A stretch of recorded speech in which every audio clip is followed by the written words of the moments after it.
മാസപ്പടി കേസിൽ മുഖ്യമന്ത്രിയുടെ മകൾ വീണയെ ചോദ്യം ചെയ്യാൻ എൻഫോഴ്സ്മെന്റ് ഡയറക്ടറേറ്റ് SFIO രേഖകൾ പരിശോധിച്ച ശേഷം ഹാജരാകാൻ ആവശ്യപ്പെട്ട് സമൻസ് നൽകും. 2024 മാർച്ചിൽ വീണ വിജയനെതിരെ ED ECIR രജിസ്റ്റർ ചെയ്തിരുന്നു. ശ്രീകാന്ത് തിരുവനന്തപുരത്ത് വിവരങ്ങൾ നൽകാനുണ്ട്. ശ്രീകാന്ത്, ഇപ്പോൾ SFIO കുറ്റപത്രം സമർപ്പിച്ചതിന് പിന്നാലെ അന്വേഷണ ഏജൻസികൾ തുടരന്വേഷണത്തിലേക്ക് കടക്കുന്നു എന്നാണോ മനസ്സിലാക്കേണ്ടത്? EDയുടെ ചോദ്യം ചെയ്യൽ രീതികൾ എങ്ങനെയായിരിക്കും? വിവരങ്ങൾ എന്തൊക്കെ?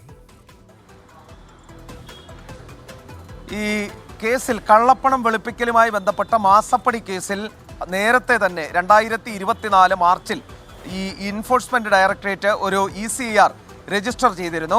പക്ഷേ SFIO അന്വേഷണം നടക്കുന്ന പശ്ചാത്തലത്തിൽ മറ്റ് കേന്ദ്ര ഏജൻസികളുടെ അന്വേഷണം നടക്കില്ല. അതിനാലാണ് അത് തൽക്കാലം നിർത്തിവെച്ചിരുന്നത്. 447 സെക്ഷൻ ഒരു പ്രെഡിക്കേറ്റ് ഒഫൻസ് ഉണ്ട് എന്ന് കണ്ടെത്തി SFIO കുറ്റപത്രം സമർപ്പിച്ച പശ്ചാത്തലത്തിൽ നിലവിൽ ഇനി EDക്ക് അന്വേഷണം പുനരാരംഭിക്കാം. അതിൻ്റെ ഭാഗമായി ED ഇപ്പോൾ SFIOയുടെ വിവരങ്ങൾ തേടിയിരുന്നു. അത് 2-3 ദിവസം മുമ്പ് അതുമായി ബന്ധപ്പെട്ട കത്തും നൽകിയിരുന്നു.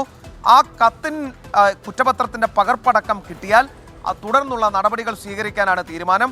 അത് വിശദമായി പഠിച്ച ശേഷം ഈ കേസുമായി ബന്ധമുള്ള SFIO പ്രതി ചേർത്തിട്ടുള്ള ആളുകൾക്ക് സമൻസ് നൽകി വിളിച്ചു വരുത്തി ചോദ്യം ചെയ്യാനാണ് തീരുമാനം. അതിൽ മുഖ്യമന്ത്രിയുടെ മകൾ വീണ വിജയനും ഉണ്ടാകും എന്ന് എൻഫോഴ്സ്മെന്റ് ഡയറക്ടറേറ്റ് പറയുകയും ചെയ്യുന്നുണ്ട്. നേരത്തെ ഈ CMRLലെയും അതോടൊപ്പം KSIDCയിലെയും ഉദ്യോഗസ്ഥരെ എൻഫോഴ്സ്മെന്റ് ഡയറക്ടറേറ്റ് ഇതേ കേസുമായി ബന്ധപ്പെട്ട് വിളിച്ചു വരുത്തി ചോദ്യം ചെയ്തിരുന്നു. അതിനെതിരെ CMRLും KSIDCയും ഒക്കെ കേരള ഹൈക്കോടതിയെ സമീപിക്കുകയും ചെയ്തതാണ്. അതിൻ്റെ തുടർച്ചയാണ് ഇനി ഉണ്ടാകാൻ പോകുന്നത്. 1 മാസത്തിനകം ഇതിൻ്റെ നടപടികൾ പ്രതീക്ഷിക്കുന്നുമുണ്ട്. ശ്രീകാന്താണ് വിവരങ്ങൾ നൽകിയത് തിരുവനന്തപുരത്ത്.